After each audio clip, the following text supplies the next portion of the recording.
Bienvenue dans SUAP le podcast qui vous amène à la découverte du secours et soins d'urgence aux personnes. Je vous souhaite une très bonne écoute.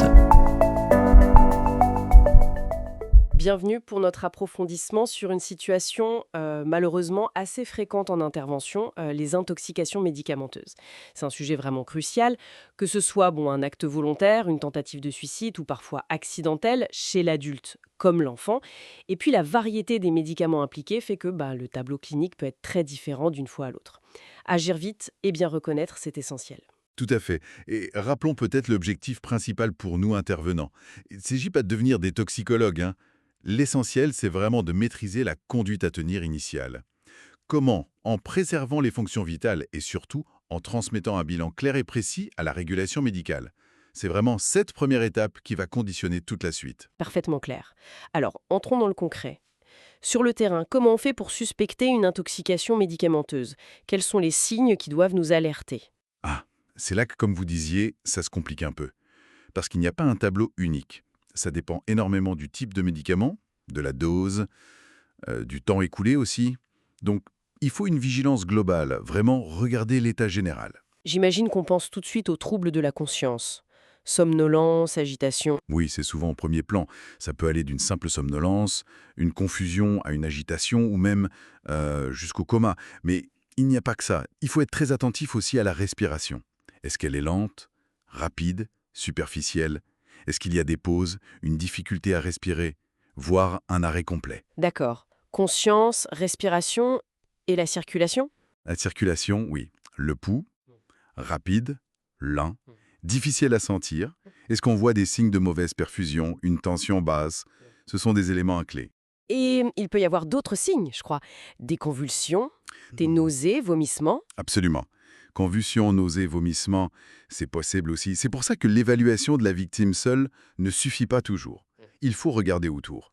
Le bilan circonstanciel est capital. On doit chercher activement des indices, des boîtes de médicaments, vides ou pas, des plaquettes, des blisters, des ordonnances, parfois même une lettre.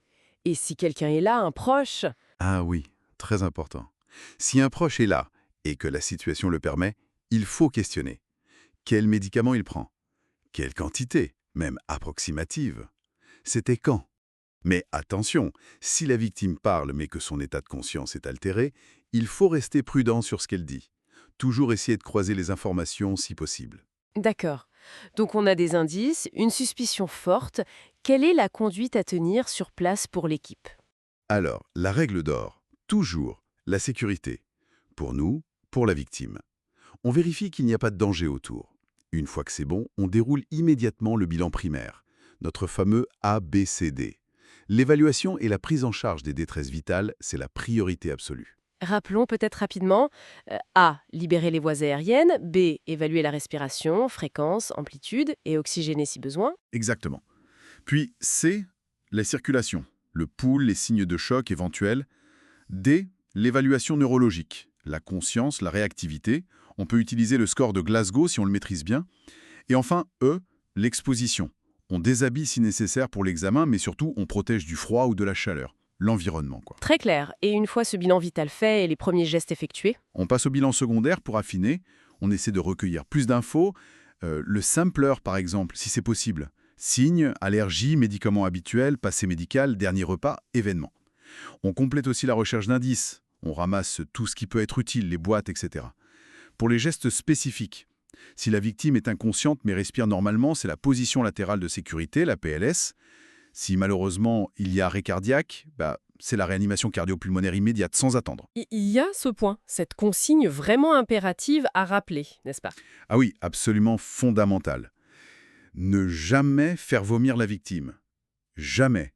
C'est une vieille idée qui est dangereuse. Le risque d'inhalation bronchique, que le vomi aille dans les poumons, est majeur et ça peut vraiment aggraver la situation de façon dramatique. Donc on ne fait pas vomir. Jamais. Et bien sûr, l'alerte. Il faut contacter la régulation médicale, le SAMU, Centre 15, le plus tôt possible. Avec un bilan complet, les circonstances, l'état ABCDE, les indices trouvés, les gestes qu'on a faits, Il faut être prêt à une médicalisation sur place. Bon, pour récapituler, fixer les idées. Face à une intoxication médicamenteuse suspectée, on retient la grande variété des signes possibles, l'importance énorme de chercher des indices sur place, la priorité absolue aux fonctions vitales, le bilan ABCDE, l'interdiction formelle de faire vomir, et enfin, transmettre un bilan très précis à la régulation, c'est bien ça ? C'est une excellente synthèse. L'intoxication médicamenteuse, ça demande vraiment une approche rigoureuse, méthodique. La rapidité, oui, mais surtout la qualité de l'évaluation et des premiers gestes. C'est ça qui compte pour la suite. Chaque détail peut faire la différence. Voilà. Alors, pour aller plus loin, évidemment, relisez bien les protocoles dans vos supports de formation. Et puis, rien ne vaut l'entraînement régulier. S'entraîner à évaluer les fonctions vitales, à faire une PLS correcte, à structurer un bilan clair. La maîtrise vient avec la pratique répétée. Tout à fait. La répétition fixe la connaissance et le geste. Merci de votre attention et de votre fidélité à SUAP le podcast. À très bientôt pour un nouvel épisode à la découverte du secours et soins d'urgence aux personnes.